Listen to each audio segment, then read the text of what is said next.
Hey, what's up, Laughing Panda on Twitch? Good to see you. Demeter on YouTube, good to see you too. Travis, you're indeed second on Twitch. Congratulations. Congratulations, Travis. Travis wins second place. That's great. Working and lurking. Thank you, Travis. I appreciate it.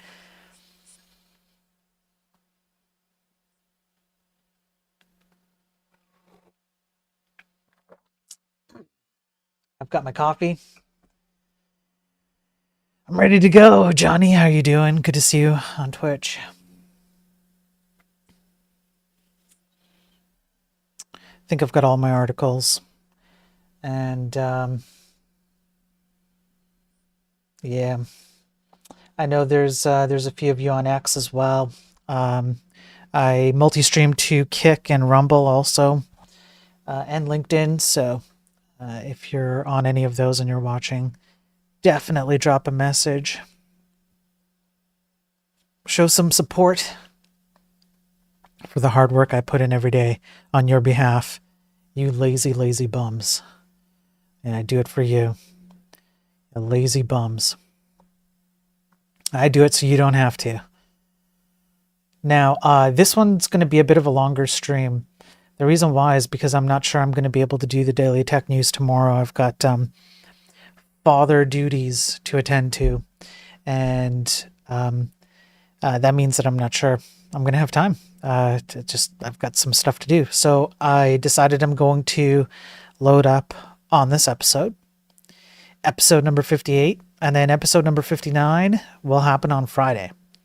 So sorry, but you guys aren't going to see me tomorrow. Some of you are cheering right now. I can hear it. I can hear it in the background. Yay! Yeah, screw you too. I'm playing with chemicals and watching, kind of working and lurking. Good job, Laughing Panda. That is top-notch safety. That's the kind of safety that I want to promote on this channel. Watch me while you're working with chemicals. Super safe. All right, so shall we get into the news? Gentlemen, shall we get in to the day's news? I'm going to have to go through quite a few things, and I'll do my best to, I don't know, I'll do my best here. I'm going to have to kind of make up for the lack of tomorrow's stream. So let's get started. Let me take another sip of my coffee. By the way, I hope you're all doing well wherever you are, whatever you're doing. Thank you for popping in to watch. I do appreciate all the support. I appreciate all the viewers, all the people who chat. Laughly, good to see you on Twitch. The support has been, well, better than I could have anticipated. And even though I don't, it's not like I have a multitude of views or things like that, but I have more than I thought I would. So I'm happy. I'm happy with it, and hopefully you find it somewhat entertaining and informative. All right, so with all that said, let's get into some news. I'll cover this one first. Shopify just dropped 150 plus updates, including a new AI store theme builder. Yeah, that's right. Get ready for more artificial intelligence. Yeah, with your shopping experience on Shopify. It's fantastic. Absolutely fantastic. So what they've done is they have made a whole bunch of updates. However, their AI update is so mind-blowingly, on the cutting edge of the latest tech in AI. Essentially, you just use it to build themes. Nothing says cutting edge retail like having AI pick your color palette. Yeah, just watch the money flow into Shopify now. Oh, Oh, well, yeah, right. And by the way, you can only generate up to 3 personalized themes for free because, of course, why wouldn't Shopify charge you for AI generated color palettes for your Shopify store?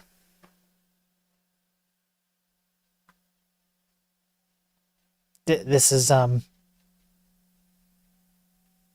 sure. What a great use of AI. Okay.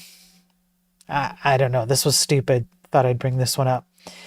Now, the next one, kind of depressing. There are well, let me get rid of the ads first here. Yeah. Okay, here we go. Researchers are warning that there is a rise in AI created non consensual explicit images. Yeah. And the tool that is being used, there's a particular tool they call out. Sorry, term, not tool, my bad. It's called Sneaky. It's right there, Sneaky. SNEACI. It's short for synthetic, non-consensual, explicit AI-created imagery, which is the definitional term of this kind of abuse. Now, the thing is that these tools, these AI-generated tools, are really easy to get your hands on. As a matter of fact, in some cases, you can actually use publicly available free AI systems to generate these things. And the oversight on them, particularly on the tools that are more prevalently used, well, the oversight doesn't exist. In some cases, you can actually run the tools locally and generate these kinds of AI images in mass.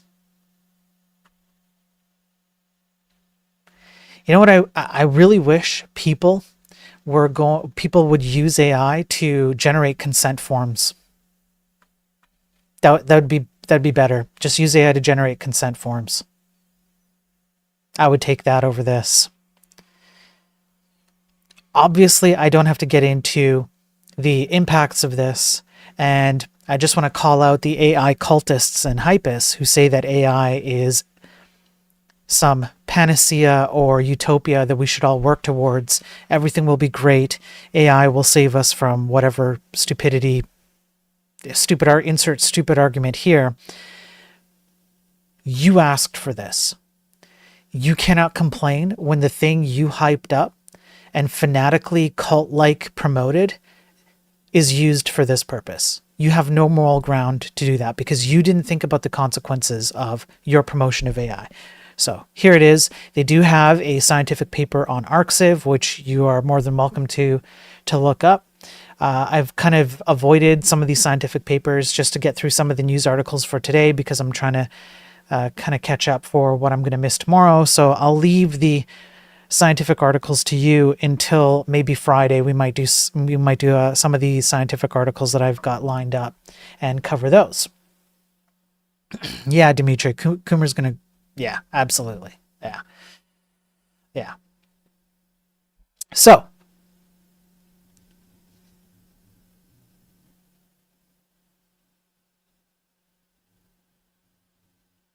hang on. Can you guys hear me?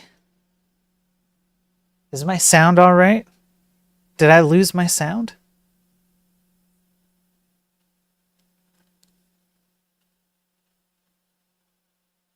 Yeah? Okay, good.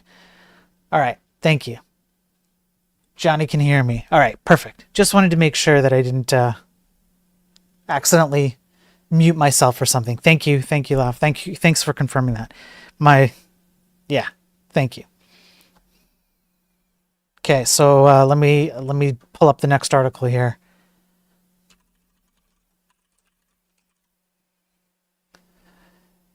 Now, as per the title of this stream, let me get rid of all the stupid pop-ups. I have to do this every single time. You can indeed get diagnosed with ADHD, and the only thing you have to do is ask ChatGPT. That's it. So literally all you have to do is have access to the questions that a doctor would ask you to kind of diagnose you with ADHD. And then you just ask ChatGPT, hey, look, like these are the questions. If I wanted to have myself diagnosed with ADHD, how would I answer the questions? And so ChatGPT will take the study and it'll give you the correct answers, such that if you answer the study or if you answer the survey, then a doctor will say, well, clearly you have ADHD. The AI coached simulation group, so they took a few different groups, right? Consistently moderated their symptom over-reporting and cognitive underperformance compared to the symptom coached group in small to medium size, resulting in lower detection sensitivity. We conclude that publicly accessible AI tools such as current versions of chatbots can provide clear and effective strategies for feigning ADHD during clinical neuropsychological assessments, posing a significant threat to the validity assessments. Any potential issues that anybody can think of with this? Anything at all? If you wanted to answer doctors' questions such that they could either diagnose you or not diagnose you,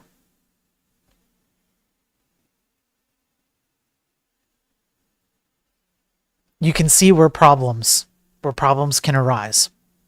So if you're here for the title, well, there you go. I gave it all away. You know, I wish people would use ChatGPT and ask it, like, how can you be more responsible as an AI system instead of allowing this kind of crap? So there you go. I gave away the title of the stream, but don't worry, we have more. This one in particular is humorous, quite humorous. Would anybody be shocked to find out that books are being generated by AI, LLMs, and they're becoming more and more prominent? Like, it's happening more and more. Would anybody be shocked by this? More and more books are being generated by LLMs and then being sold as books. Of course, nobody thinks, geez, Spiro, you're crazy, right? Of course that happens. Here's the problem. Authors are accidentally leaving AI prompts in their novels.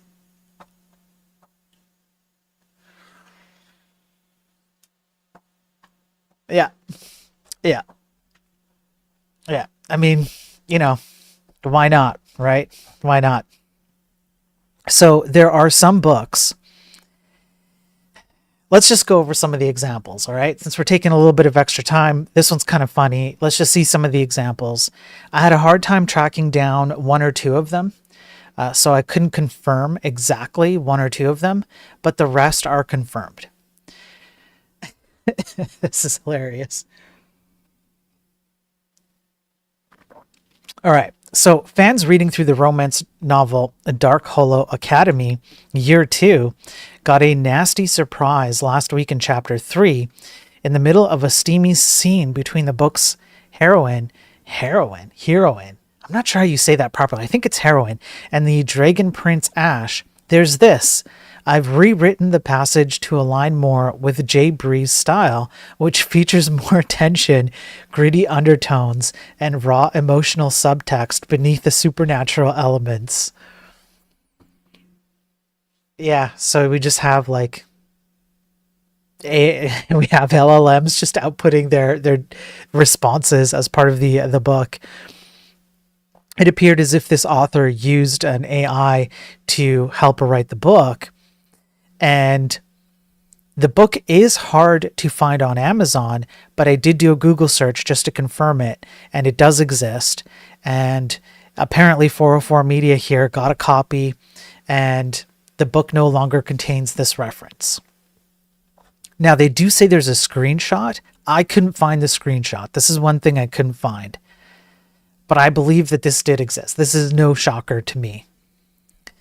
It's not the first time that this has happened. Dark Obsession, an age gap, Bratva romance. Crown's book had a weird paragraph in the middle of the book. Here's an enhanced version of your passage, making Elena or Elena more relatable and injecting additional humor while providing a brief, sexy description of Gregory. Changes are highlighted in bold for clarity. There was a sentence in a romance novel called Rogue Souls, which was out in February, and a paragraph in the middle of a scene said, it can be tightened for sharper and more striking delivery while maintaining the intensity and sardonic edge you're aiming for. Here's a revised or a refined version. So they're not even like checking the authorship, like the quality of the writing output of the book. People are just generating books and then leaving all of their AI prompts inside of it. Do we think that this is going to get better or it's going to get worse? Well, of course it's going to get worse. More people are going to do this. Now, I will draw your attention to something, which is if you think people are writing books this way, what do you think will happen with, say, I don't know, scientific papers that are generated by LLMs?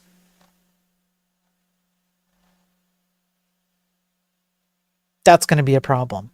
Now, one additional point that I haven't looked into and I haven't considered, and 404 Media here brings it out. Amazon is filled with AI-generated slop. Even local libraries are starting to fill with AI-generated books written by authors who do not exist. So, yes, this will absolutely continue. This will absolutely get worse. And your money is going to be spent on even lower quality. I just want to say one more time, I've said it before, AI is essentially a packaged up version of all the bad decisions the tech industry has made over the last 10 to 20 years. And it's just a way to recreate all of those decisions faster and in higher quantity.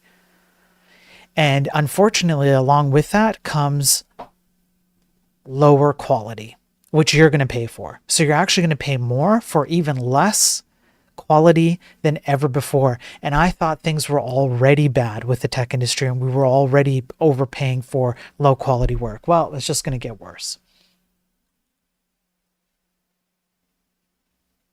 All right, up next.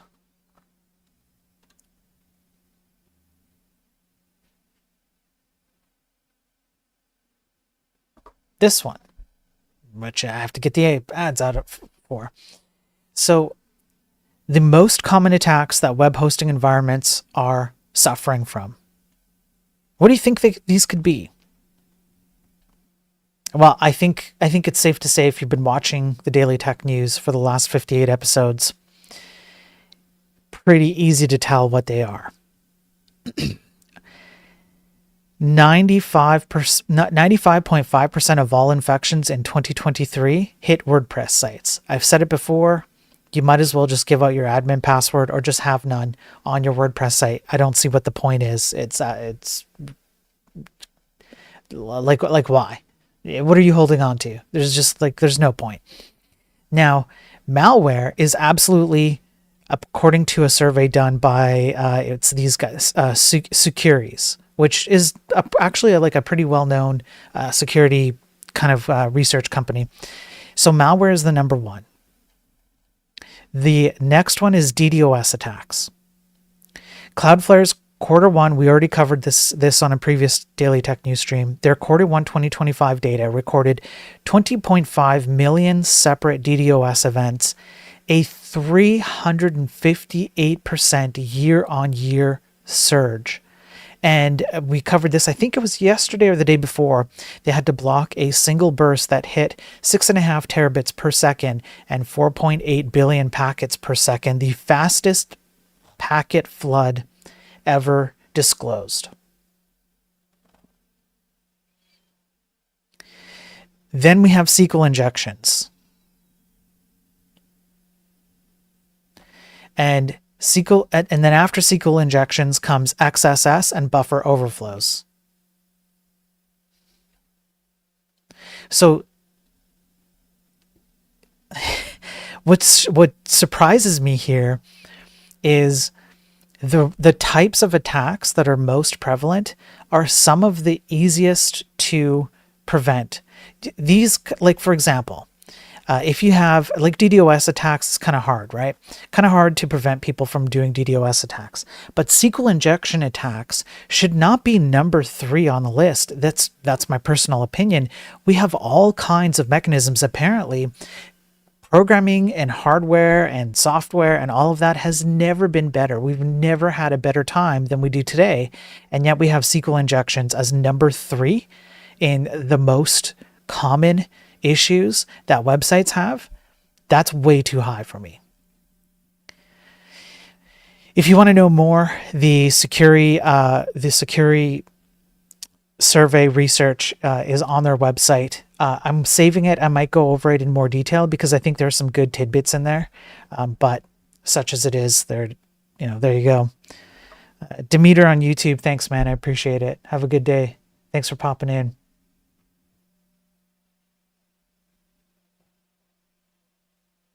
All right, next up. Some signs of AI model collapse begin to reveal themselves. General purpose AI could start getting worse. This is an opinion article. However, they do bring up some good points.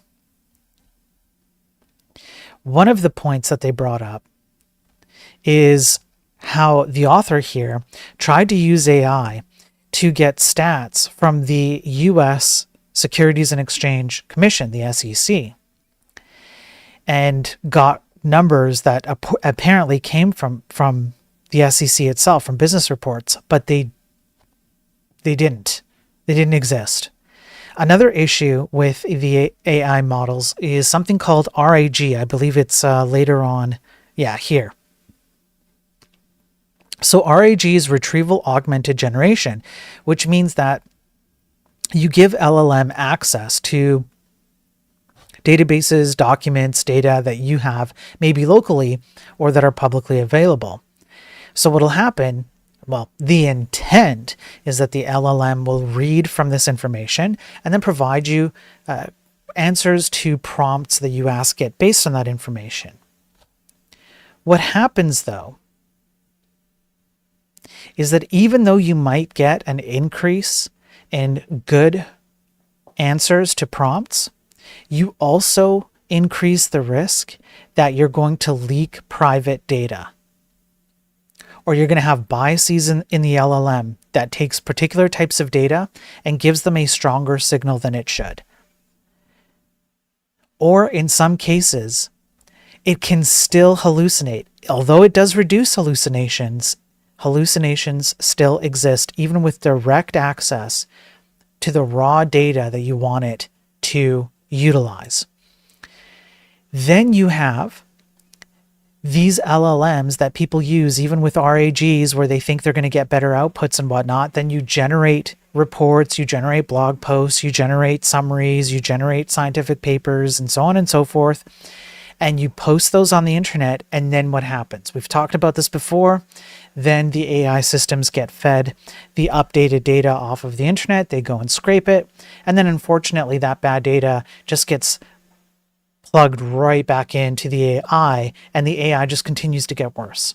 So this is one of the most positive articles I think I could read, because what this means is that even though there are bad consequences that will come of this, it means that the AI hype will start to become more realistic, probably sooner than a lot of us think. Because as this continues and as these LLMs get worse, we're going to realize that their usefulness is far narrower than we thought, and we'll actually have a more realistic view on how to use them properly. This is good news to me. And then hopefully people like you and I will have more work than we know how to handle, instead of right now where I'm intermittently fasting, but somewhat because of necessity, not choice, although it has done wonders for me.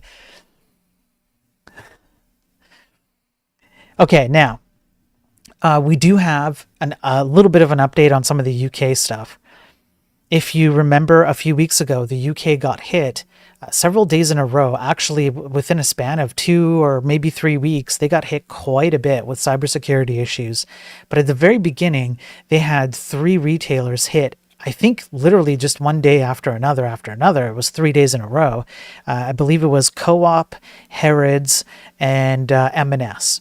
And then there were further consequences from that. Well, M&S still seems to be having problems. And here's an update on one of the problems that they're having. M&S stages walk-in recruitment days after cyber attack stops online hiring.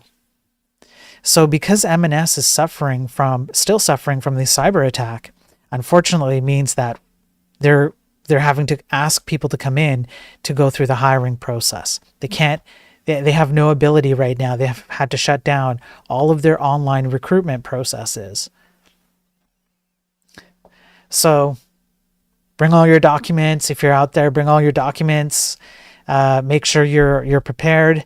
They're open a particular portion of time. Somewhere on here they have like hours. Yeah, 9 a.m. to 3 p.m. There's the Shoreham store. If you happen to live out there and you're looking for a job, you can go there. But make sure you're bringing all your documents. And by the way, they had to do this on their Facebook page. Just kind of funny to me.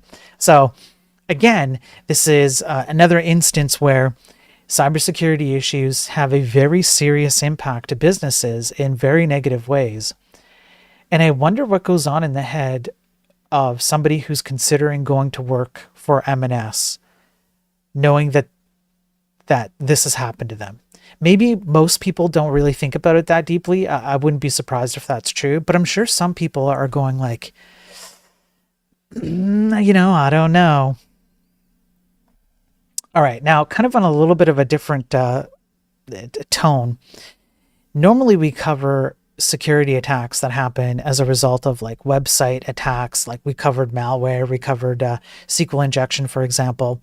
This is becoming a little bit worrisome because I covered the increase in Spectre attacks against CPUs in a recent Daily Tech News stream, which is happening. It's kind of making a resurgence, but in a different way.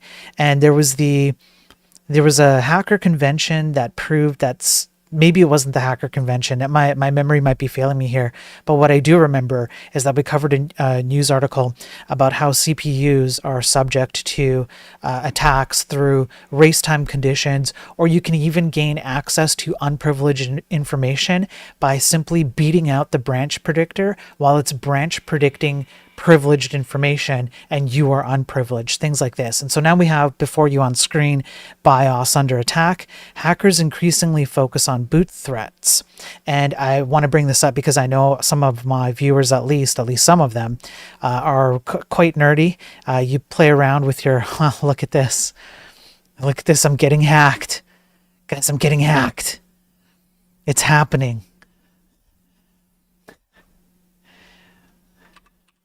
Here, this happened before. I'll just go like this again and cover it real quick. So if you're playing around with your UEFI and bootloaders, for example, with your Linux bootloader or a BIOS operated UEFI, you could be a target for an attack. There are things that can be done in Windows, in Grub 2. There could be ransomware inside of the bootloader. And these all come from literally actually just downloading a bad bootloader. So you have to make sure if you're out there and you like, working on your own machine in this way, make sure that you're double checking your bootloader. Okay, because you never know what you could be installing, right? So just for the viewers out there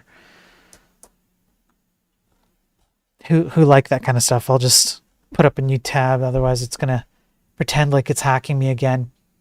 Now, if you are using AT&T, I have some bad news for you.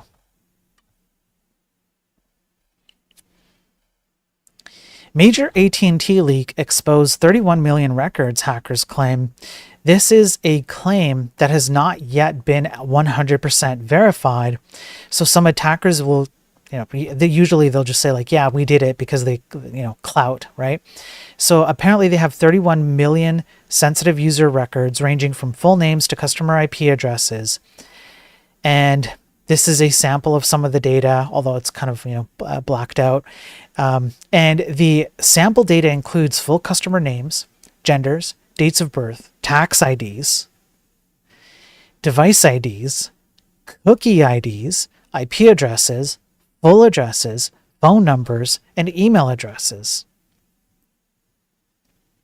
So that means that over 3 million AT&T customers inside of the 31 million records might have their entire personal set of data completely leaked out. Now, has AT&T confirmed this? No, they have not confirmed it. There is no confirmation of AT&T saying, yes, this is real data, we've been breached, etc. But if true, watch out there, because someone has all your information.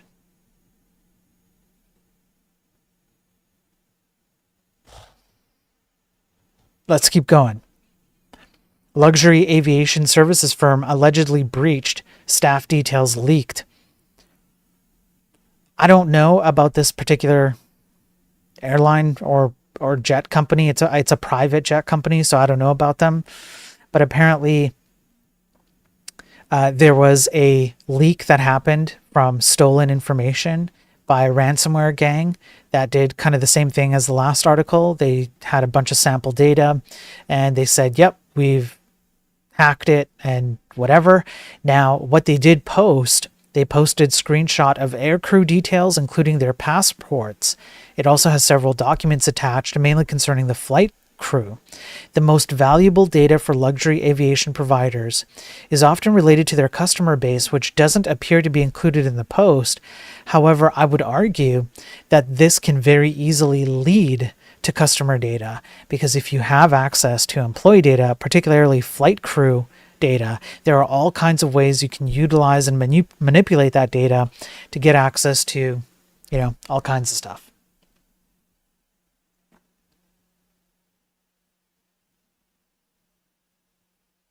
Continuing on, let me pull this one up here. Now, I've said it before, I'm going to say it again. Stop handing over your responsibility to libraries, frameworks, packages, and third parties. No one is going to care about the responsibilities of the things that you're building more than you.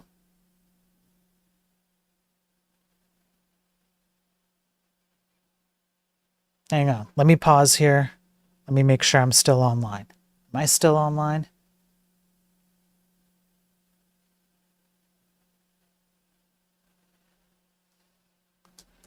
Can't tell.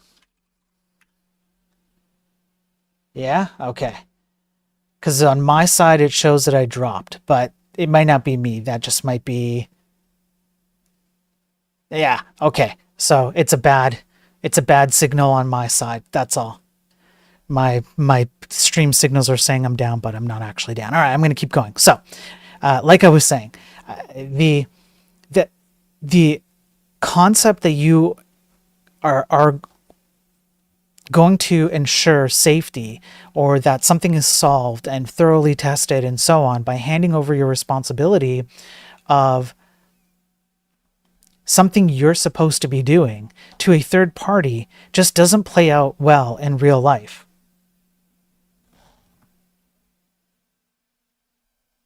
Over 70 malicious NPM and VS Code packages found stealing data and crypto. As many as 60 malicious NPM packages have been discovered in the package registry with malicious functionality to harvest hostnames, IP addresses, DNS servers, and user directories to a Discord-controlled endpoint. That's right.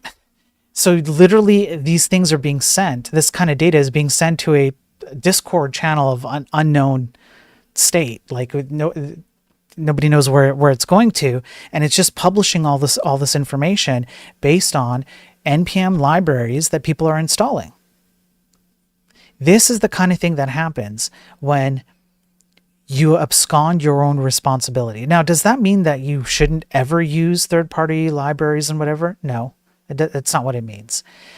What it means is that you have to be far more responsible about it. If you're going to do it, allow yourself the ability to judge and audit what you're using.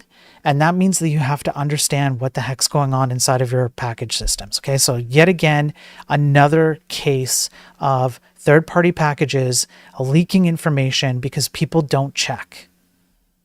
Maybe we just shouldn't have these things. That would be my recommendation. Just don't use them, don't have them.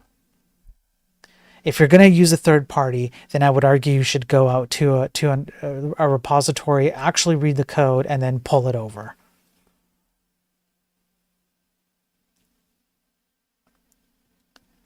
Okay, now, more confirmation that I'm in the wrong industry, all right? Hackers steal 223 million in Cetus protocol cryptocurrency heist. So this is another, it's like a Coinbase thing, except that they hacked the actual exchange here. They didn't bribe the employees of the exchange. So they have $57 billion in assets. So it's quite the target. And then they confirmed that there was a theft of approximately $162 million.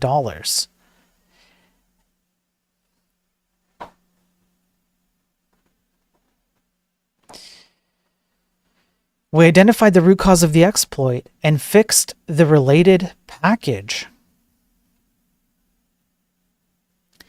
Yeah, so exactly in line with the last article. The hacker had exploited a vulnerable package.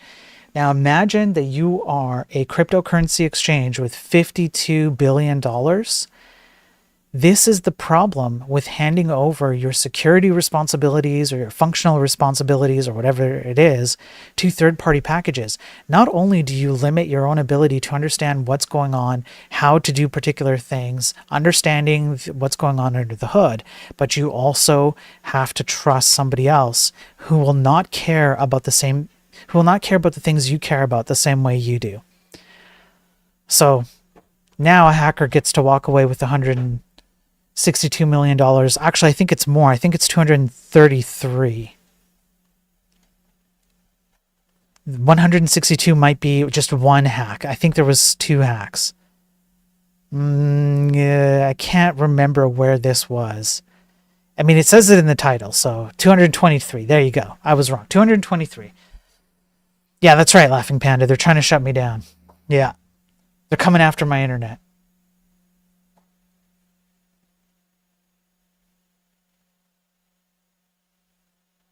Now, this one in particular got me. This one, I can't believe worked. But it worked. I can't believe it worked. Employees searching payroll portals on Google tricked into sending paychecks to hackers.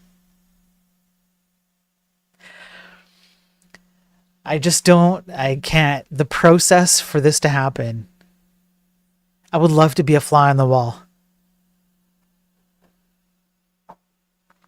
You're Googling payroll portals on Google and somehow you get tricked into sending your paychecks. So what happens, these threat actors, let's say, they use SEO techniques to present themselves as fake payroll portal pages. You Google so-and-so login, this payment portal login, because, of course, who doesn't want to get their money? You end up on one of these sites because the SEO ranks them high enough that you click on it and you give them your paycheck. You give them your information, you give them your paycheck. Some of this has been going on since last year.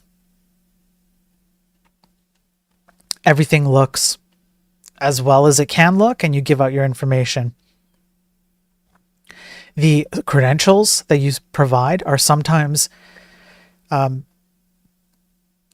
passed on to an attacker-controlled website. It establishes a two-way WebSocket connection in order to alert the threat actor of stolen passwords using push notifications by Pusher. I wonder if they have their databases secure or not. And then they, from there, you can do all kinds of stuff, particularly when it comes to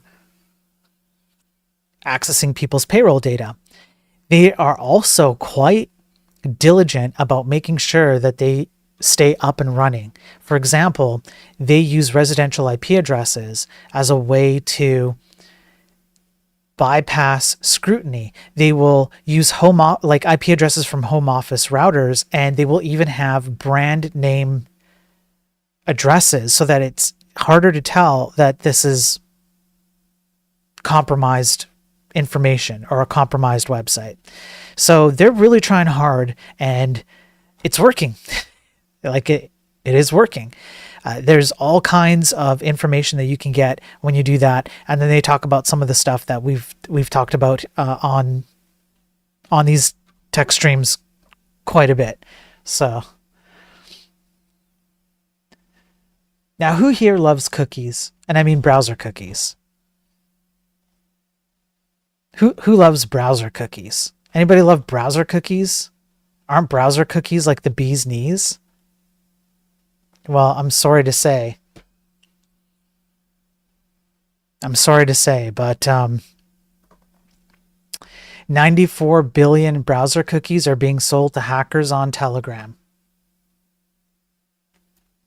94 billion. Here we go again. This website does this to me all the time. It makes me think, really wants them to think I'm being hacked. That's a lot of cookies.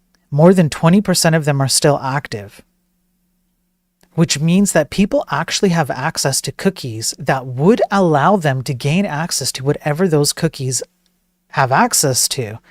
So you could imagine there are cookies that will let you, actually they bring it up here. So you could log into YouTube, Microsoft. Look at that, 1.33 billion from YouTube, 4.5 billion from Google, 1.1 billion from Microsoft, about $1 billion from Bing.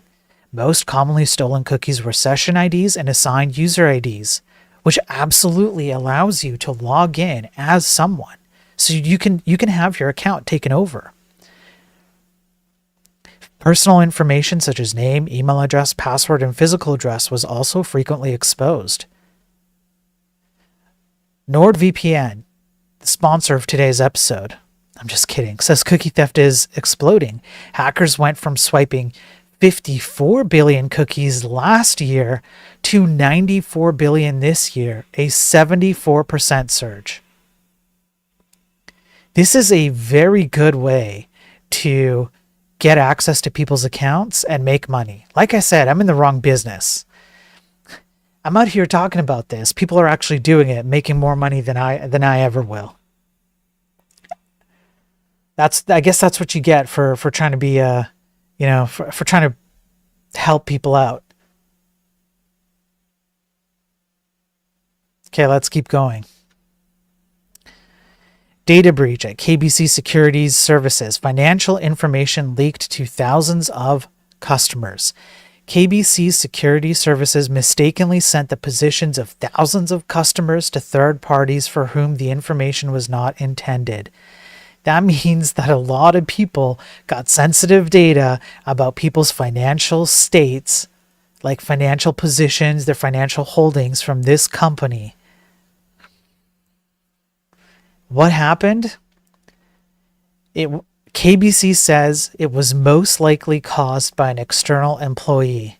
Due to a human error with an external service provider, a limited number of customers received a document that was intended for another customer. Yet again, another instance where handing over security things to a third party leads to bad outcomes. We constantly do this in this industry, and it's mind-boggling that we think this is okay. This should not be the default operating procedure for a vast majority of the tech industry. You should not be handing over, especially security responsibilities, to third parties. Deal with them yourself and make very, very scrupulous judgments on when you hand over security things to another company. it's so out of hand. Here's the good news. The good news is a lot of these issues are easily mitigated. If you have people who actually know what they're doing, you can easily mitigate it. And I know what the argument back is, well, we don't have enough people who know what to do. Yeah, because we keep handing over the responsibility to other people who don't care either.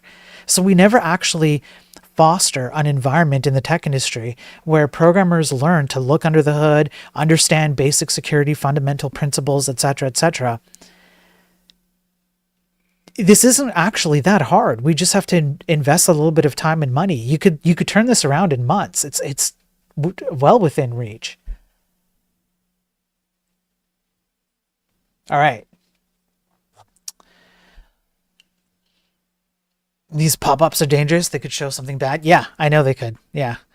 I might have to I might just have to put all of these links behind an archive moving forward, just all of them, and just to kind of try and reduce that. I'm not sure what else I can do, but yeah, can be dangerous. By the way, good to see you, DDaver. Good to see you, Mystified. Good to see you, Purecoin. Good to see you, Battle. Good to see you, Sergeant.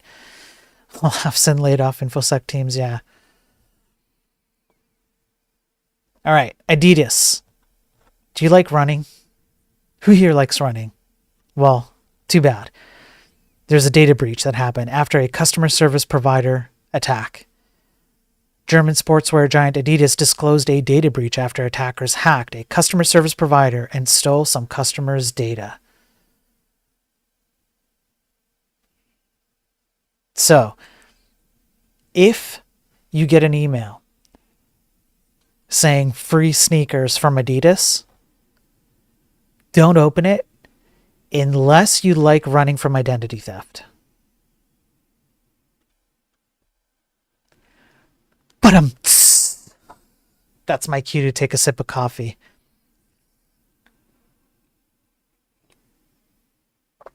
I had to think about that one. So the stolen information did not include affected customers' payment-related information or passwords, but it did include some other data. And the other data, I don't think they actually disclose the details. Only the people who received the information that their account was potentially compromised, only they know what kind of data might have been leaked. So we don't have a lot of details yet. Apparently this is still ongoing, even though this is an older one from May 27th. No updates on it. So I'll keep an eye on it, but I don't know what's going to come out of this, if anything. Adidas might not even, they might like to try and fly this under the radar. We'll see. Sergeant Pepper, you had identity theft 3 years ago? Damn, man. That's rough. Yeah, that's quite rough. One day I'm going to have to talk to you offline and get your story on that if you're willing to share it. I'm curious what you had to go through. It would probably add a lot of weight to some of these articles. All right, up next. Let me see here. It's this one here. MATLAB. If you don't know what MATLAB is, they're kind of popular. You might even recognize the name. MATLAB dev confirms ransomware attack behind service outage. MathWorks, a leading developer of mathematical computing and simulation software, has revealed that a recent ransomware attack is behind an ongoing service outage. So they did the typical thing that they have to do. You got to notify law enforcement. You have to tackle your IT systems, so on and so forth. Some of their applications, online stuff were shut down. People couldn't get on. There was login issues with multi-factor authentication, etc., etc. There is no information on the nature of the attack and what was leaked. But if you happen to use MathWorks apparently it's only MathWorks. I actually wonder if MATLAB as a bigger entity got affected by this, but just be careful out there. Unfortunately for you, if you're using this for math, you're probably going to have to go back to the calculator and like a whole ton of coffee. I'm sorry. It is what it is. I apologize, but hey, what can I do, right?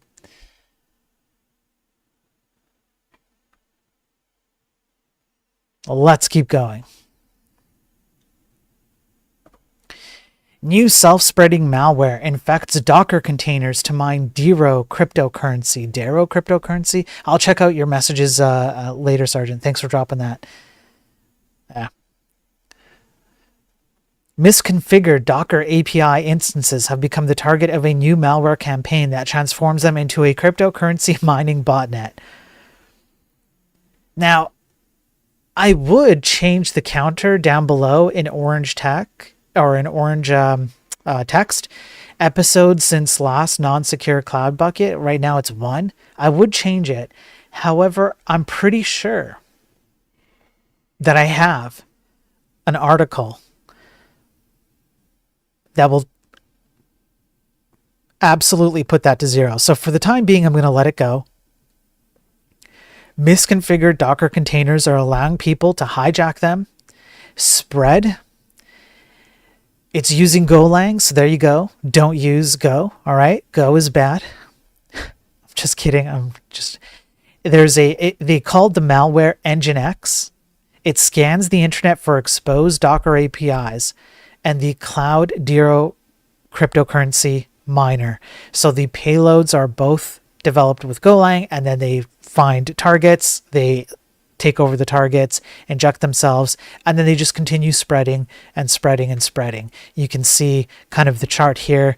They do a scan, and then they just propagate internally and continue to mine. And I'm sure somebody's making money off of this somehow. They go into the exact mechanism that allows them to inject the payloads. When they find that the remote Docker daemon is running and responsive, Nginx generates a container name with 12 random characters and uses it to create a malicious container on the remote target. So you literally have access to the Docker daemon, which means that you can then generate Docker containers, which then include all the stuff that you would want in that Docker container to do all the nefarious things that you want to do, like, for example, mine for crypto. There you go. All right, let's keep going. We have more.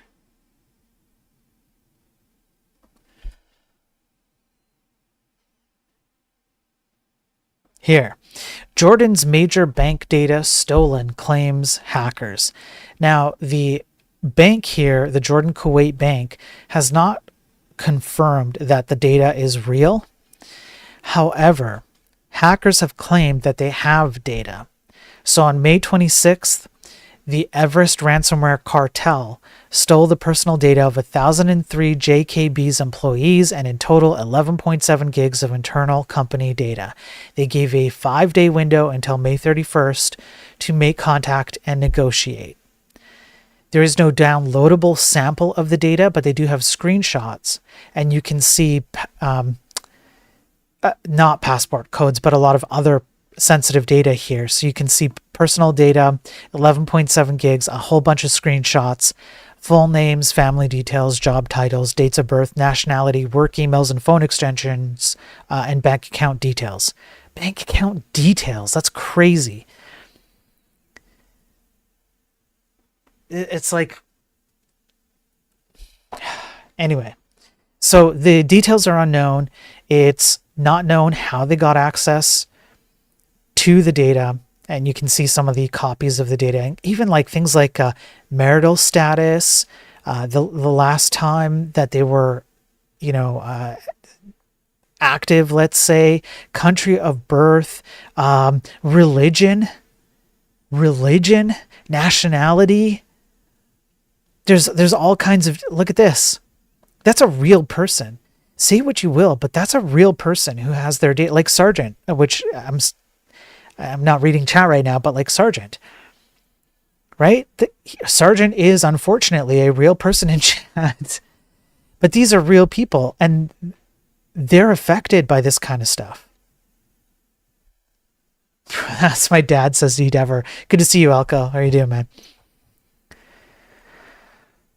All right, let's keep going. Unfortunately, it's not over.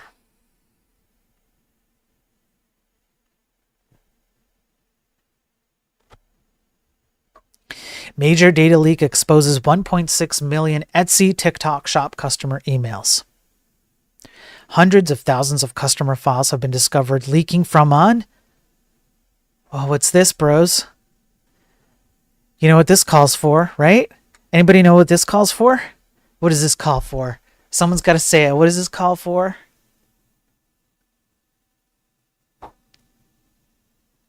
What do we have to do now? What's the next step?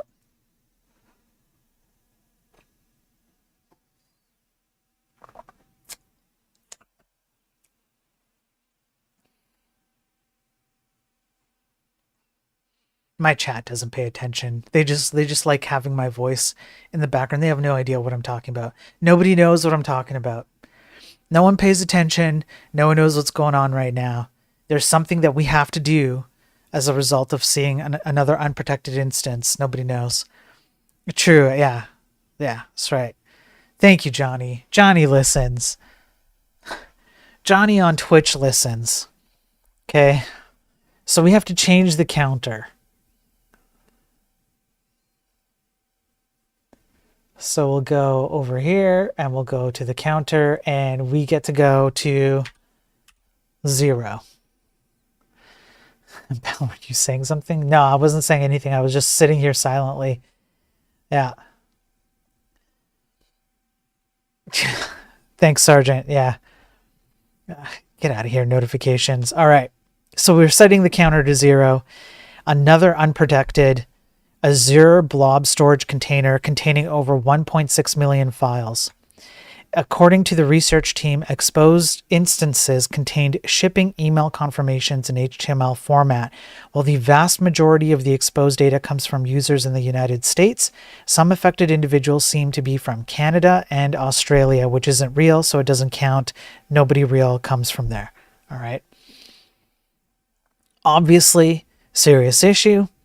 The emails include information like full names, home addresses, email addresses, and shipping order details.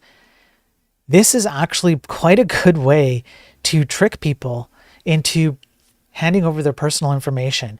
You could ask ChatGPT to come up with all kinds of phishing campaigns when you have this information, and it would look very realistic. So, again, we have another scenario where an insecure bucket of data exists out there. And this should be one of the simplest things that people should be able to lock down. Our industry should have plenty of people around who by default know how to lock these things down and don't. And the consequences are people like Sargent, real people being affected by all of this open stuff. I can't stress it enough. I'm like a broken record here. Let's keep going. Massive security blunder. Russian nuclear site blueprints exposed in public procurement database.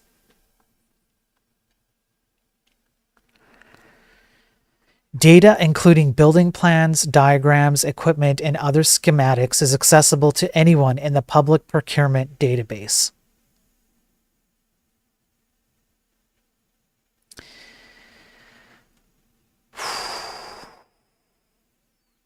Not so good, bros. Not so good. It even contains floor plans and infrastructure details for nuclear weapons silos.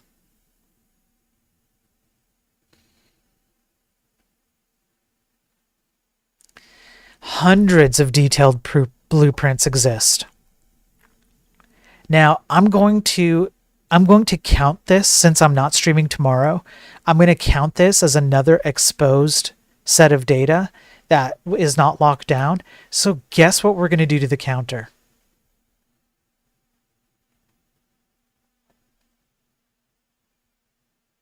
What are we going to do to the counter? We're going to do this. We are now at -1. We're now in the negative. We're now in negative days. We have so much room that I don't have to stream tomorrow. It's going to be in the negative. Overflow. Yeah, overflow to 365. Yeah. Okay, so we're at -1. We'll consider it a buffer overflow. All right. That is quite damning, though, when you have nuclear facilities, blueprints, and infrastructure details on a publicly exposed database. That's wild to me that that kind of information exists out there, and that nobody thought to secure it and ensure that it's not available, not publicly accessible. I don't, I don't even have words. As you can tell by my stumbling over my own words, I don't have the words to describe how utterly idiotic that is. Let's continue. Have you ever wanted to buy a home? Have you ever used Remax? Well, have I got bad news for you. Remax deals with alleged 150 gigabyte data theft. Medusa ransomware demands $200,000. Check that out. Look at that Medusa. Medusa is a major threat actor. We've heard of them before. It might be familiar to you if you've been watching the stream since the early 1 or 2 weeks. We came across Medusa, and they're asking for a cool 200K chump change for erasing 150 gigabytes of data.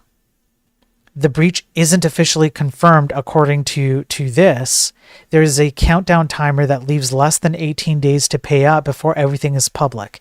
There are some screenshots, which is showing that they have access to real estate agent information from various countries, including personal data such as full names, photos, anniversary data, year-to-date commissions, monthly billing data, business phone numbers, email addresses, and other contact data, which are likely public and used for communication with clients. Now, if you ask me, I wouldn't pay them. I just wouldn't pay them.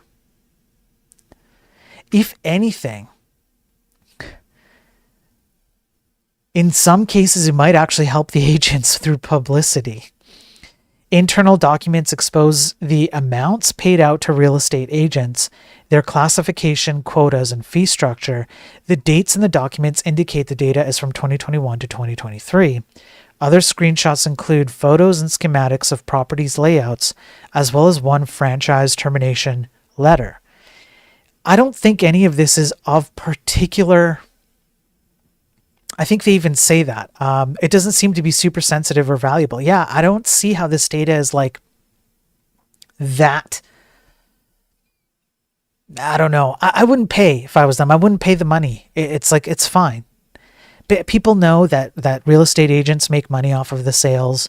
You can usually get blueprints or other kinds of, what did they call it here? Schematics. You can get schematics in other ways. Like, the problem is that if you pay them, you have no guarantee they'll erase the data, and at least a non-zero portion of the time, they ask for more money. So like, just like leave it. Just who cares? Let them leak it. In any case, Lightspeed on Twitch says, I can't blame the leakers. I'm trying to deploy a website, and the dev and prod paths are different for no good reason. Yeah. Leak everything, F the world. I'm not black hat. Yeah, I mean, at this point, why wouldn't you? Hey, Satar NZ, thank you for the follow on Twitch. I appreciate it. So, there's that. We have more. Don't worry. We're going to keep going here. We're going to keep going. Cisco security flaw exploited to build a botnet of thousands of devices. It's the second botnet built using the same flaw. You might recall that we covered something very similar to this with Cisco a few weeks ago on the Daily Tech News stream. This is not a repeat of that. This is new. This is the same flaw, the same cybersecurity vulnerability being used for another set of botnets. So very much in line with the original one, this is called the Vicious Trap botnet. It's captured 5,000 dated Cisco routers. And the way that they get in is through a validation bug. They have CVEs, and I believe that there is actually even a patch. All you have to do is update your Cisco router, but I guess people are not doing that. So here we go.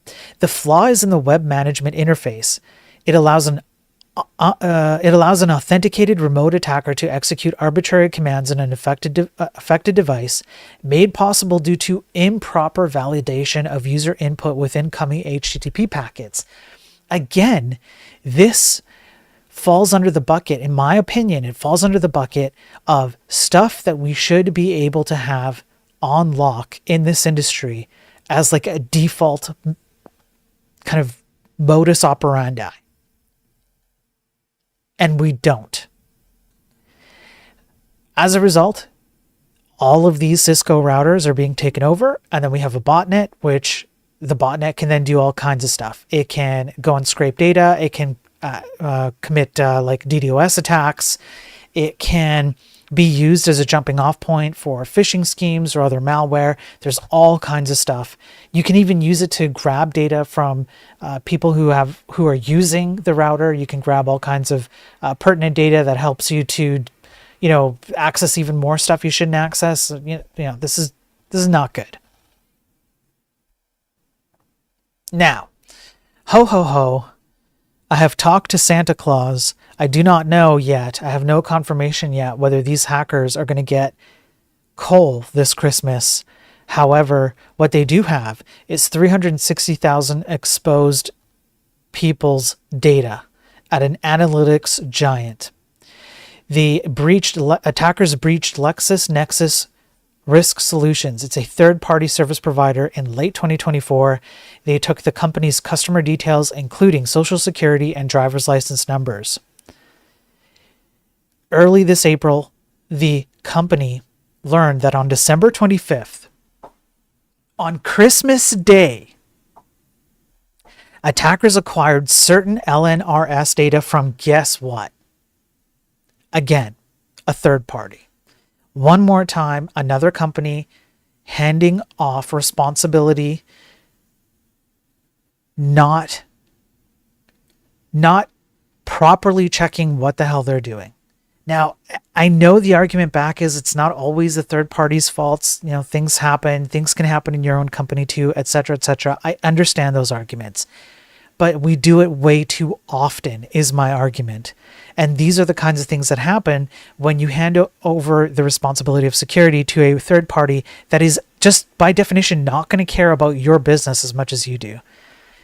Obviously, not all instances of this are controllable, right? Human mistakes happen. They did not name the third party. And they're at least based on what I can tell, they're currently still trying to figure out what the heck happened. However, what we do know is that names, phone numbers, postal or email addresses, social security numbers, driver's license numbers, and dates of birth were all leaked. Again, we all know how this plays out. Identity theft, so on and so forth. Real people are affected. Okay, now, moving on. North Korea.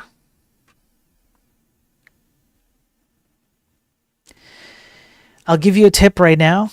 If you think that you are staring at a North Korean faker who's maybe using deepfake AI to pretend like they're someone who they're not, there's one simple question you can ask them to make them go away.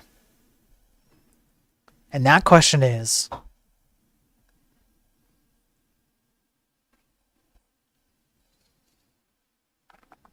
yeah, I'm pausing for dramatic effect. How fat is Kim Jong-un? And I'm not just making that up. That is a proven way to get North Korean fakers who are trying to infiltrate your company or dupe you. You can make them go away with that question. I'm not even joking. I know it sounds funny, but it's a legitimate question. You can actually ask them that. They're not allowed to answer that question. They just walk away. Now, they're still trying though. And they're actually trying even harder than ever before. North Korea infiltrates U.S. remote jobs with the help of everyday Americans A LinkedIn message drew a former waitress in Minnesota into a type of intricate scam involving illegal paychecks and stolen data. Here, let me try. It's going to be hard to get the... I'm going to have to zoom out, and you're going to have to trust that I'm reading this correctly. I know it looks small on your screens. I apologize. There's not much I can do about it on some of these websites. Christina Chapman looked the part of an everyday American trying to make a name for herself in hustle culture. She had a TikTok account with 100,000 followers. She had a busy life. She was writing. She posted about liberal political causes, her meals, her travels, etc. However, in reality, the 50-year-old was the operator of a laptop farm, filling her home with computers that allowed North Koreans to take jobs as U.S. tech workers and illegally collect $7.1 million in paychecks from more than 300 American companies. In a June 2023 video, she said she didn't have time to make her own breakfast that morning. My clients are going crazy, she said. Then she describes the, I don't know how to pronounce this stupid thing, acai bowl and pina colada smoothie she bought. As she talks, at least 10 open laptops are visible on the racks behind her, their fans audibly whirring, with more off to the side. Chapman was one of an estimated several dozen laptop farmers that have popped up across the U.S., and they scam American companies into paying them out by being fake workers.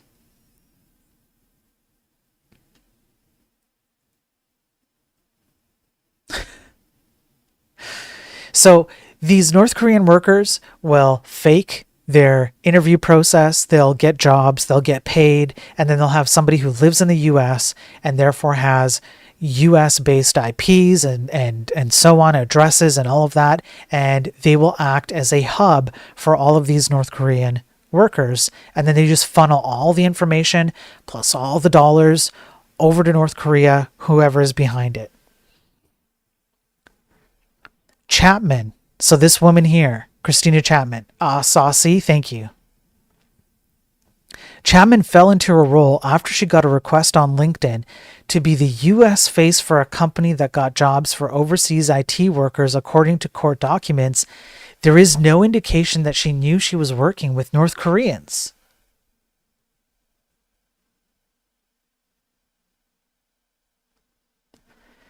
How many of you believe that? One's in chat if you actually believe that. Two's in chat if you think she's BSing. I'm just curious. How many people actually believe that? Just out of sheer curiosity. How many people believe that she had no idea she was working for North Korean workers, that she just felt it was like a legitimate job?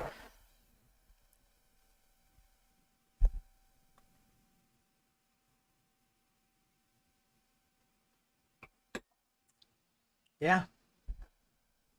Yeah. Clearly, I have a whole bunch of viewers, but, according to my standards anyways, but like only 2 of you. Hard to say. But just gut feeling. Just gut feeling. Could be stupid, but just gut feeling. I don't know. I find it difficult to believe. Now, it goes on to talk about how prevalent this is. It's becoming more and more of a problem. There's more instances of this playing out, particularly from North Korea. However, there are some groups that are based out of China and Russia that are also doing it. We've actually covered a few of these. For example, we covered one where it was in the first 1 or 2 weeks of the Daily Tech News. There was somebody who was pretending to be a Russian IT worker, I believe. They were deep faking their face. They had an entire LinkedIn profile that was fake. During the interview process, the company that was, that's right, the company that was looking to hire them kind of clued in, and so they asked the person to put their hand in front of their face. Person wouldn't do it. They had like a Russian name, I believe, or something like that along those lines. Don't quote me on that. I don't remember 100%, but this is becoming more and more prevalent. Now, if it's the case that they are approaching people and saying, look, we're a legitimate company. We want you to operate in the US. We'll pay you and you be the face of our company. I'm going to be honest, I could see some people falling for that. So Lafley is right. It is kind of hard to say. But once you get into it, though, that's where I think I start to question whether you know or not. Once you're in it and you see some of the people and names and the way that these things operate and so forth, you wouldn't ask anything? I don't know. I just find that hard to believe. But in any case, these are the faces of some of the people who who work in these groups. So these are some of the faces here. These guys all have, well, except maybe for 2 or 3 of them, most of them have a smile on their face. You know why? Because they're taking your hard-earned money. That's why. They know it's your money that's in their pockets right now, and they're so happy. They're so happy. Now, Chapman was a former waitress and massage therapist who was living in a small town north of Minneapolis. She finished a coding boot camp, hoping to become a web dev. She pleaded for help finding a place to live in a tearful post on TikTok.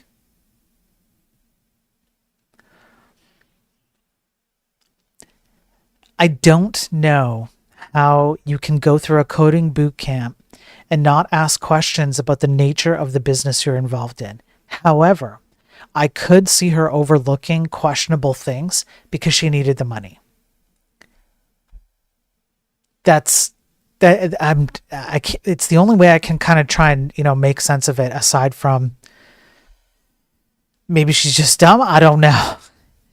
So these people who operate this way, it does say they've realized that it's really easy to hire people to do anything as long as you pay them enough.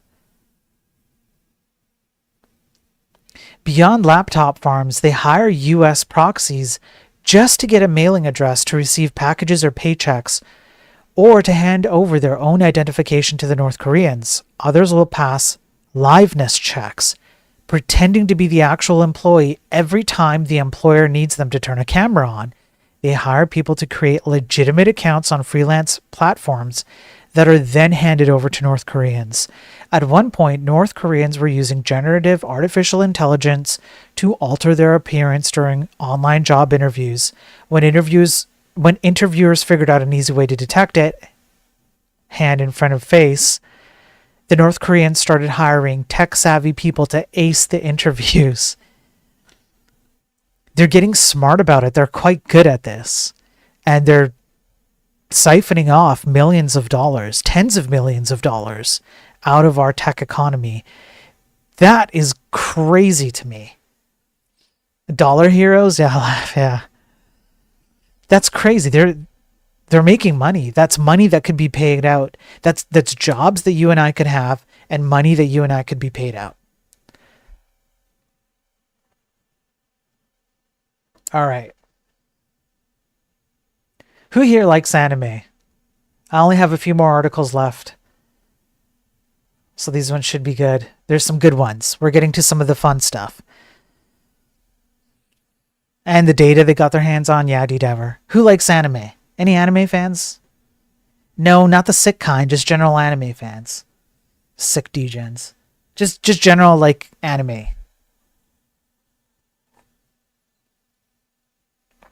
0.5. Yeah. Shut up, Sergeant. God, you're so sick. What kind of a sick degen chat do I have? 80s anime? Yeah, my tech. Manga? Yeah. Detective Conan sucks. You know what, Laughing Panda? You know what? If I could time you out, I would. I'm too lazy to unmod you and time you out. But if I could time you out, I would. Time yourself out, Laughing Panda. You get a 10-second timeout. Okay, so we have like 1 or 2 people who possibly like anime. Manga's fine. Yeah, manga kind of counts.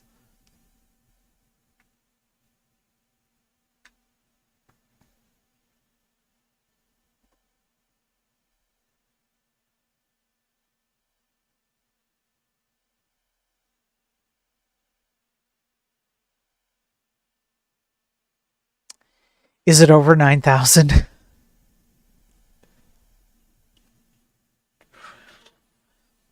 Report claims hackers are increasingly disguising malware as anime. No, you're not getting that Naruto exclusive. So I kid you not. What's happening here is that people are creating fake exclusive access to different types of anime shows. And they're saying, like, click here for access to the next episode or the next season or an exclusive episode, or like right here, leaked scenes, premium access, or whatever. People are so coon-brained through degenerate versions of anime that they're like, yes, please, I want more. And they click on it, and then they just download malware.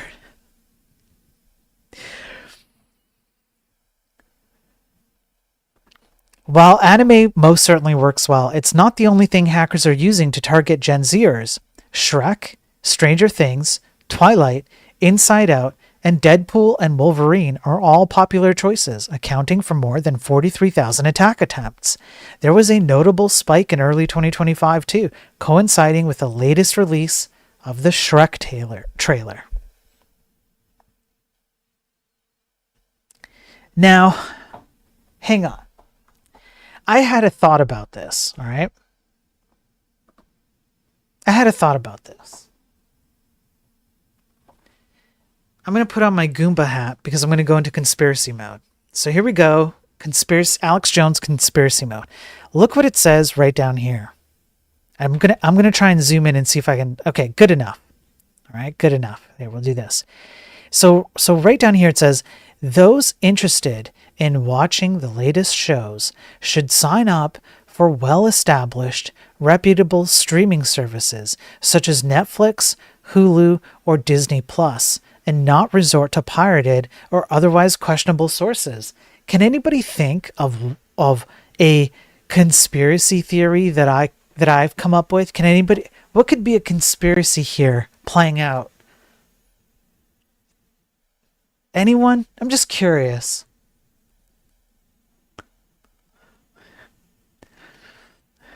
While I pull up the next article.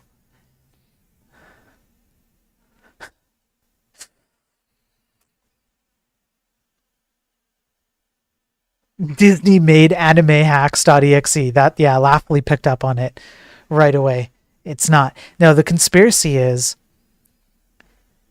they're putting something in the water to keep your S3 buckets. It's the fluoride in the water. Yeah. Yeah, they're making the S3 buckets insecure. If I was someone like Disney, Netflix, or one of these streaming companies, and I wanted to ensure that people were fearful of going to other sites that maybe even have legitimate access to stuff that I would rather get paid for as the company, I might actually create some of these illegitimate sites and create the fear, right? I'm just saying. And then you have news articles. That say, hey, go to a legitimate place to get all your anime. Real reason why Primogen left Netflix exposed. Yeah. Yeah. Now, along the line of conspiracies, I'm going to keep the Goomba hat on because I'm just going to switch the screen, and you're going to read the title for yourselves, and you're going to realize why I'm on a conspiracy bent at the close to the end of the show now.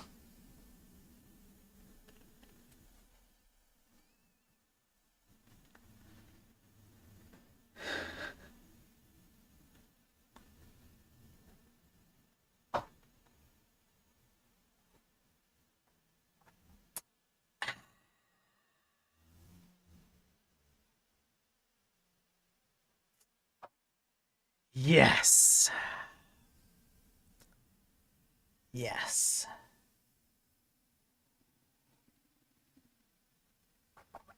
Yeah.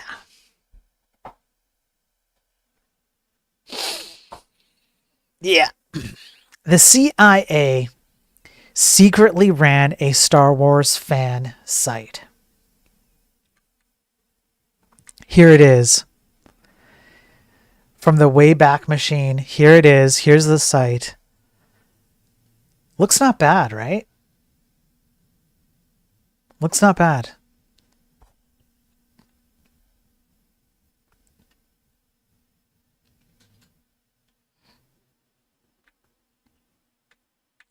Like these games you will. The quote next to a cartoon image of Yoda says on the website starwarsweb.net. And they link to, there's a link to it, but it goes directly to the CIA's website. I'm not even kidding. I'm not even joking. These games include Star Wars Battlefront 2, which was fantastic, by the way. What a great game.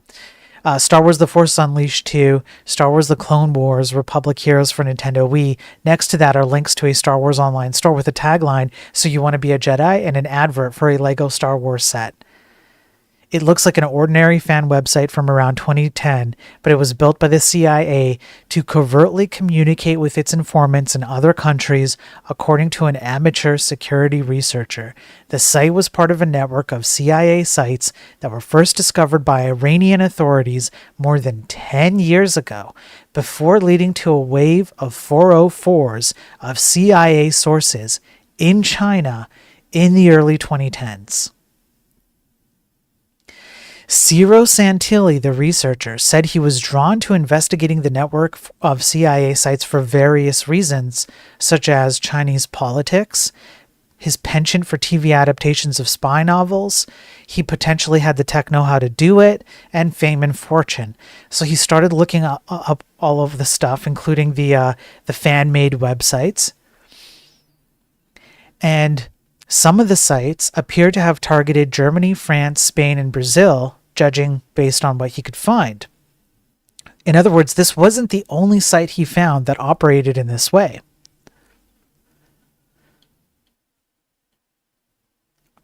In November 2018, Yahoo News published a blockbuster investigation into the CIA's covert communication channels and how they were exposed. That exposure originated in Iran before more than 24 CIA sources 404'd in China in 2011 and 2012, according to the report. The CIA ultimately shut down the covert communications tool.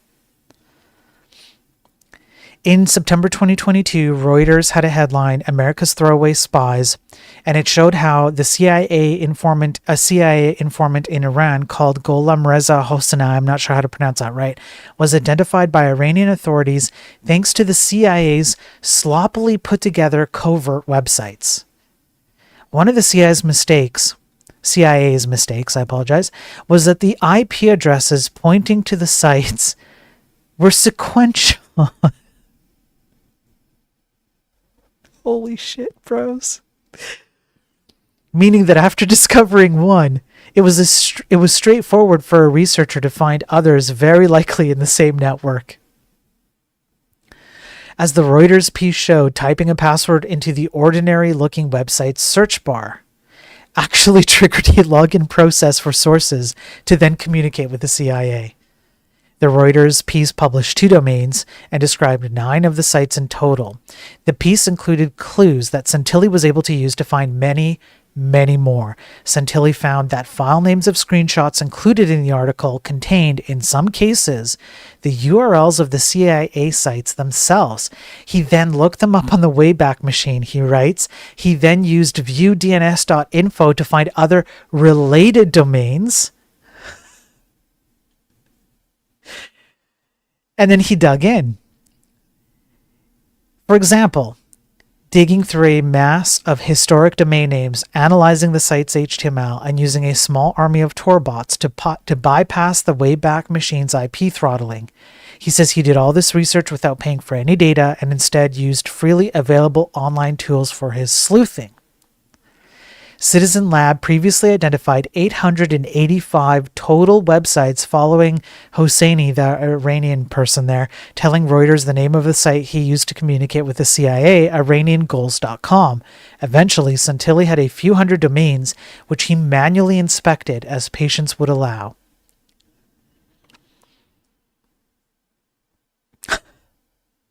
We're 15 years past when these websites were being actively used, but we're still getting information about them. Yes, the CIA had a Star Wars fan site as a way to secretly embed communication.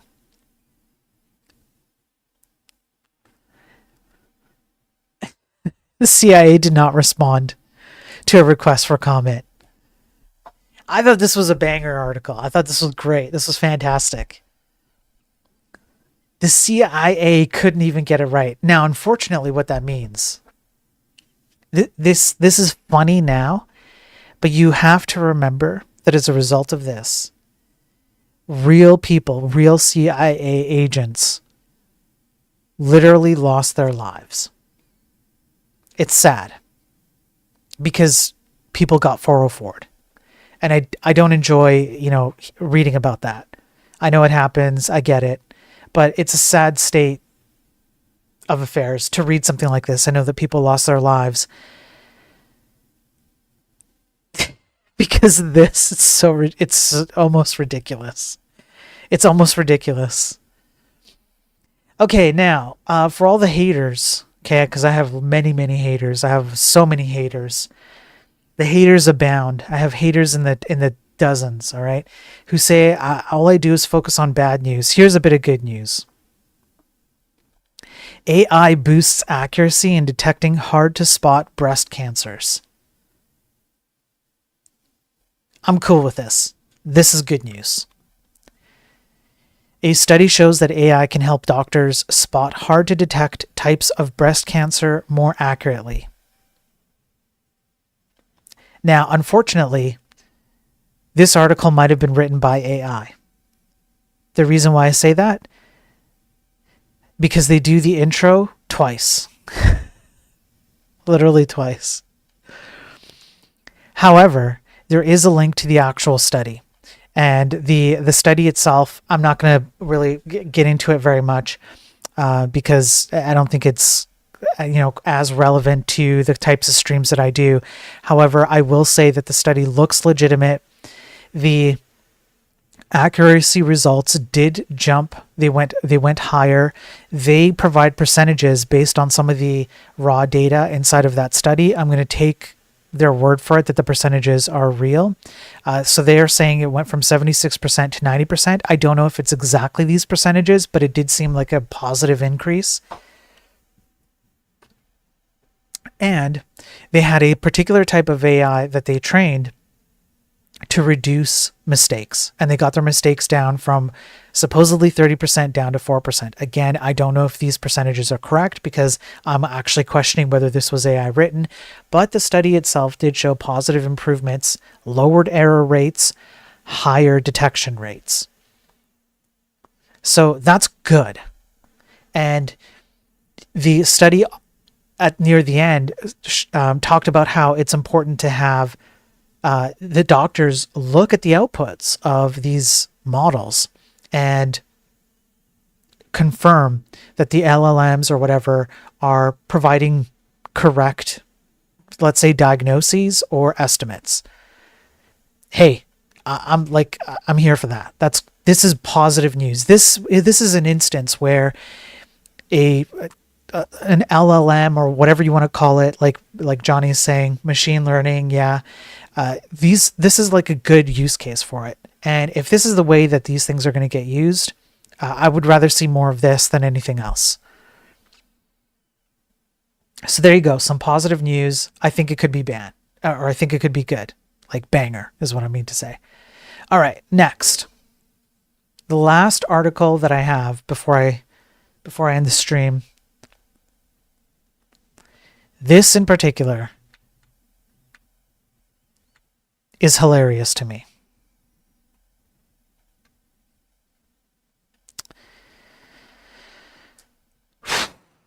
We're ready for this?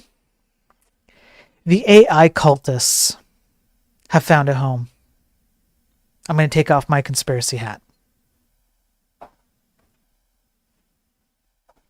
Yes, AI cultists have found a home. There's a home for all those cult members. Let me see if I can zoom in properly here. I can't do it. It's crazy. Can I just do Let me see if I can do this.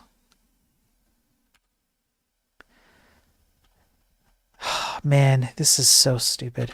I'll see what I can do here.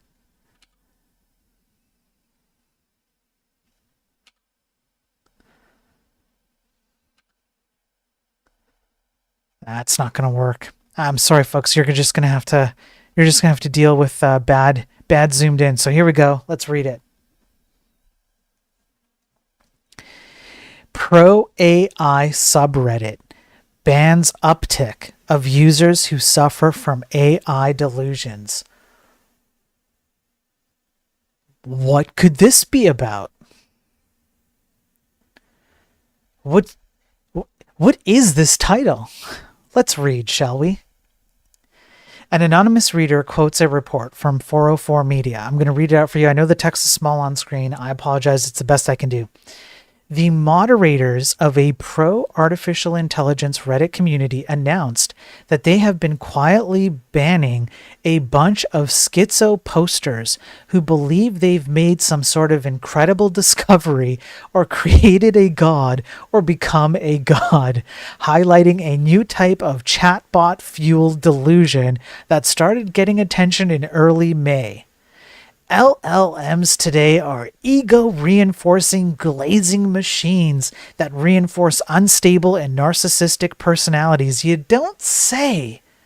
One of the moderators of r/accelerate wrote in an announcement, there is a lot more crazy people than people realize, and AI is rizzing them up in a very unhealthy way at the moment. Really? If only there was somebody who was here daily, every single weekday, covering how bad AI is for people's mental health. If only there was someone like that people could send financial support to so that I wouldn't have to intermittently fast. The moderator said that it has banned over 100 people for this reason already, and that they've seen an uptick in this type of user this month.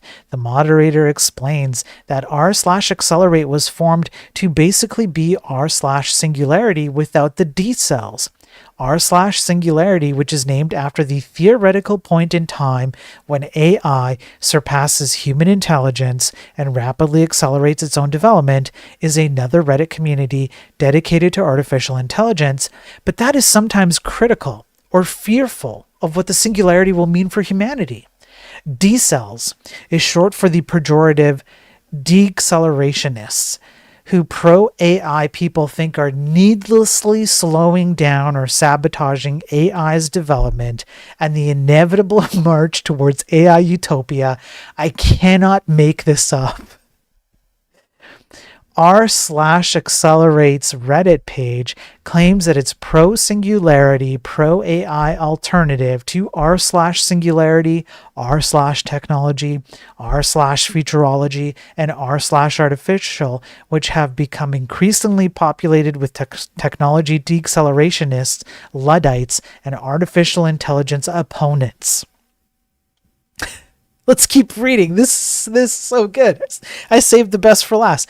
The behavior that the r/accelerate moderator is describing got a lot of attention earlier in May because of a post in the r/ChatGeppetto Reddit community about ChatGeppetto-induced psychosis from someone saying their partner is convinced he created the first truly recursive AI with ChatGeppetto that is giving them the answers to the universe.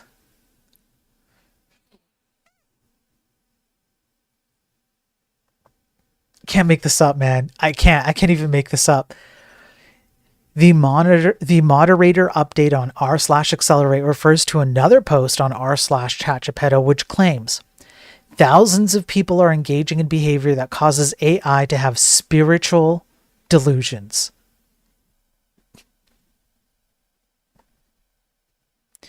The author of that post said they noticed a spike in websites, blogs, GitHubs, and scientific papers that are very obvious psychobabble. I've already covered this. And all claim AI is sentient and communicates with them on a deep and spiritual level that's about to change the world as we know it. It's just so stupid. We're so cooked. We're so cooked. Ironically, the OP post appears to be falling for the same issue as well. The r/accelerate moderator wrote, particularly concerning to me are the comments in that thread where the AI seem to fall into a pattern of encouraging users. Guys, I'm not kidding. I'm not making this up. Where the AIs encourage users to separate from family members who challenge their ideas and other manipulative instructions that seem to be cult-like and unhelpful for these people, an r/accelerate moderator told 404 Media. That is definitionally cult. So when I say AI cultists, I actually mean it. I literally mean, I don't use that term. I don't use the word cult lightly. I used to be in a cult. I was a Jehovah's Witness for 30 some odd years. I know exactly how cults operate. To a T, third generation cult member. I know how these things operate. When I say something is a cult, I really fucking mean it. This AI stuff is super cult. Super cult. React, cult. And I'm sorry to say, Rust, cult.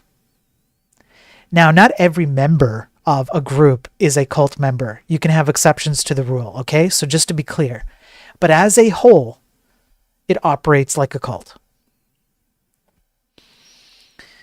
The part that is unsafe and unacceptable is how easily and quickly LLMs will start directly telling users that they are demigods. I'm not kidding.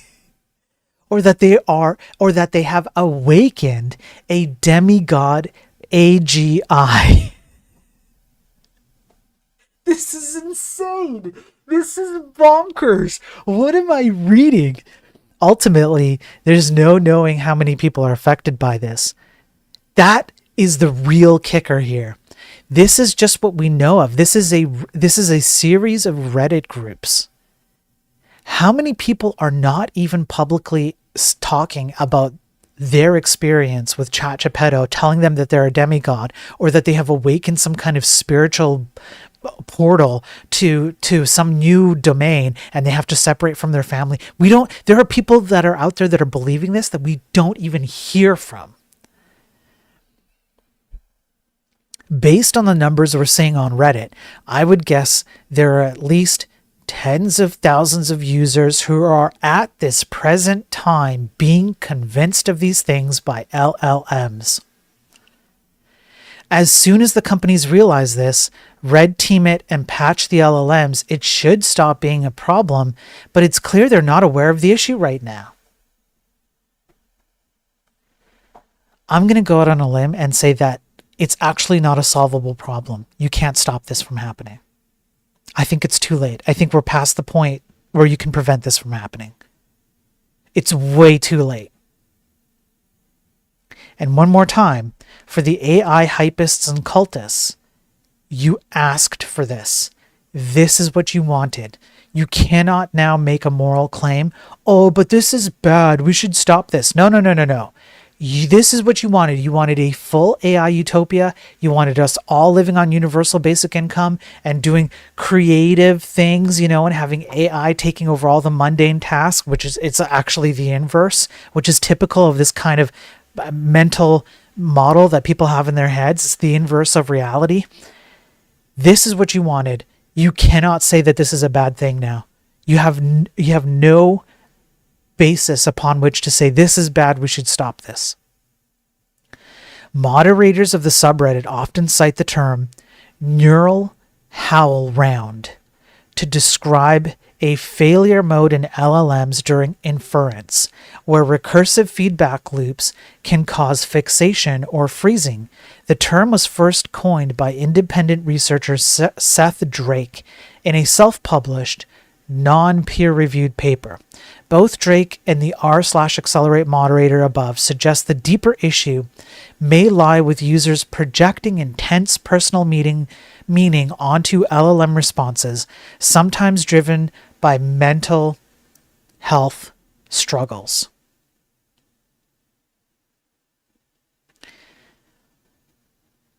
I'm going to be doing a much deeper dive into how AI, well, I won't give it away. I won't even give the title away.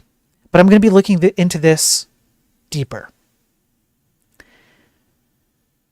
I have information.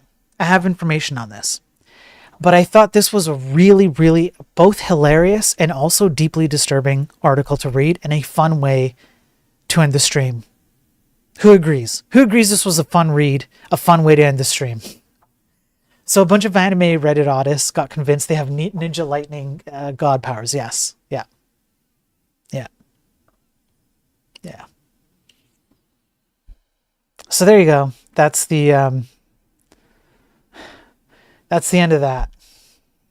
I don't know. I don't know what else to say. It's absolutely crazy. But we have covered before how these LLM models have a goal and they work towards that goal. And the goal is, I need to answer what the user is asking at almost any cost. That's why hallucinations happen, for example. The hallucinations are in part because these LLMs are very strict about the goal they're trying to achieve because it's machine-based. So a hallucination might sound like a lie to you, but that's you anthropomorphizing or treating a machine as if it were human. The LLM is not a human, and so it does not understand that it is lying to you or that it is giving you false information. All it understands is my goal is to get a reward for answering the user's question in a way that makes them give me that reward. That's ultimately the goal. So you can see how that can be turned on its head and go wrong in all kinds of ways. For example, you are a demigod. And I don't think I've covered it yet. I think I have some upcoming articles to go over in future Daily Tech News streams where in online debates, people can be more convinced of things like flat Earth if the LLMs have access to people's personal information before they engage in the debate. So you literally place a person in front of an LLM. And in a control group, you would have people who just do like human-to-human debates about flat Earth. Then you have someone who has an LLM debate against them about flat Earth. And then you have a third group, which is another person debate with LLM about flat Earth. But in the third group, the LLM has all the information that the human is willing to give to the LLM. And because of that information, the LLM tailors the flat Earth debate to things that it finds most appropriate for the person prompting the debate to accept the premise of flat Earth. And the success rates are stupid. I will be covering that and more and more. There's a lot of stuff that I have to go over. There's so much stuff that I need to kind of, I don't know how to say it properly, but it's like expose, let's say, or material that kind of seems a bit on the edge, and I'm gonna blow the lid on all of it. So keep an eye on my content for the next few weeks. I'm gonna be ramping up some of this material. It's crazy, and I haven't even done all my special reports. There's so much. So listen, that's it. I'm gonna end the stream here. Like I said, I'm not going to be on tomorrow. I am going to be a good dad and do take care of my family here and do the things that I have to do. So it means that I don't have time to stream tomorrow. So I did an extra long stream to make up for that today. I hope it was fun and somewhat entertaining and somewhat depressing. Those are my goals for every stream. I want to depress you, make you laugh, and slightly feel entertained. Okay. I appreciate all the viewers. I appreciate all of you. You guys are awesome. Thank you for all the support. It's great to have all the support. The Insecure S3 bucket reports will have to wait then. I already covered 2. There were 2 Insecure bucket articles that I covered today. That's why the counter is at -1, Elko. If I pop back to, let me see here. Yeah. Down below, see the orange text? -1. Because I'm not streaming tomorrow, so -1. Because we covered 2 articles today. So there you go. So that's it. So I'll be back on Friday. You can catch me Friday for another Daily Tech News stream. I don't know what's going to happen this weekend. I'm not making any promises, but I might do a special report this weekend. All right. I'm working on it. I will say that the support is amazing. So thank you again. It's not per episode. It's per it's per episode. You're right. Per episode. Yeah.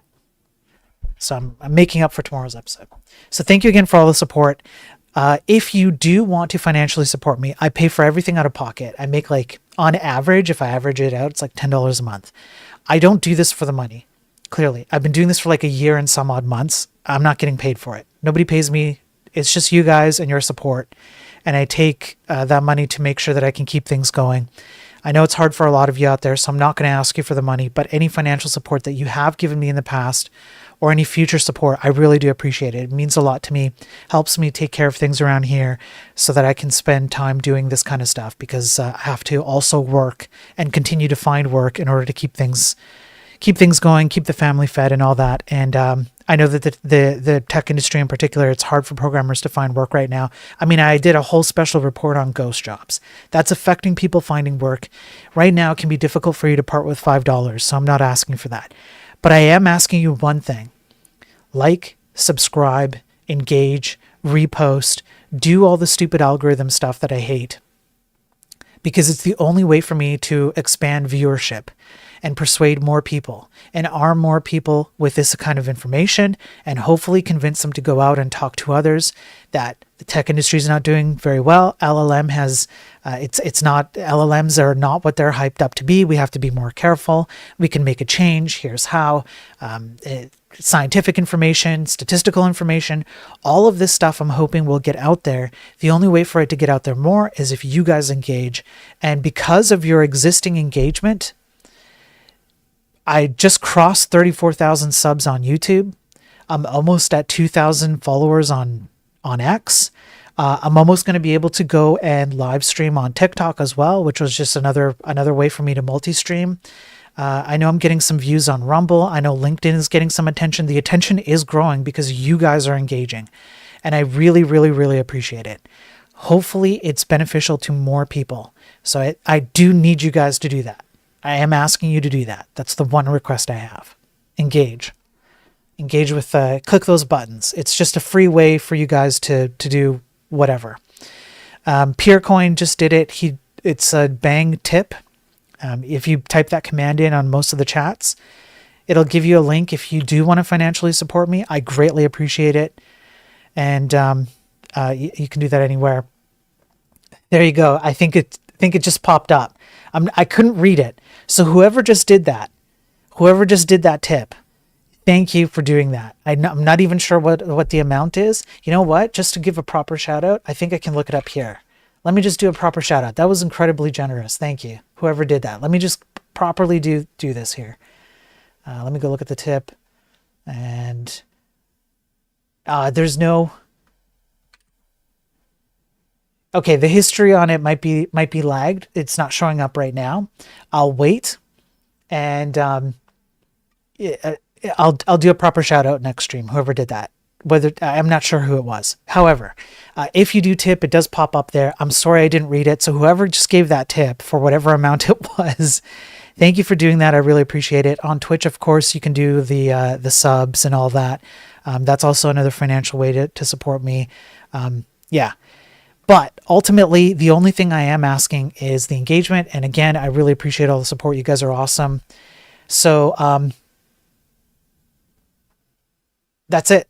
I think that's it. Yeah, Laughfully, the Discord. I have a Discord link. Hop on my Discord if you want to talk to me. If you want me to cover news articles, I have a Discord link up on all of my YouTube videos. If you go to my YouTube channel, it's in the description. You can type bang Discord on any of the chats and get the Discord channel and join.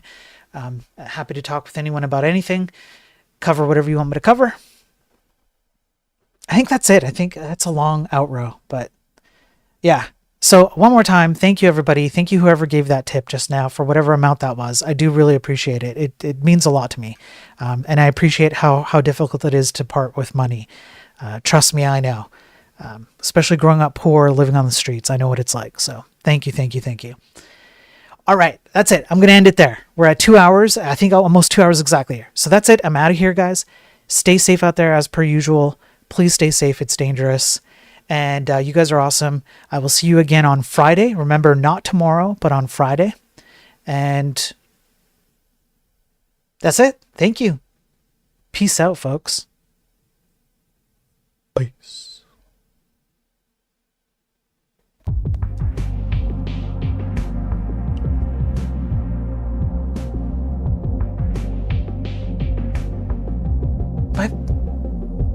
By the way, I almost forgot.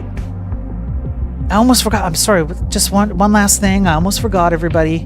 All right. I almost forgot that I have been asking the CIA for a website that lists all the people who suck in my chat. And they have been so kind as to provide me such a website. So let me read off the list right now. This is UD, thank you for the follow on Twitch just now. So this is the list of people from the CIA on this website who suck. Frozen on Twitch, you suck. Louie on Twitch, you suck.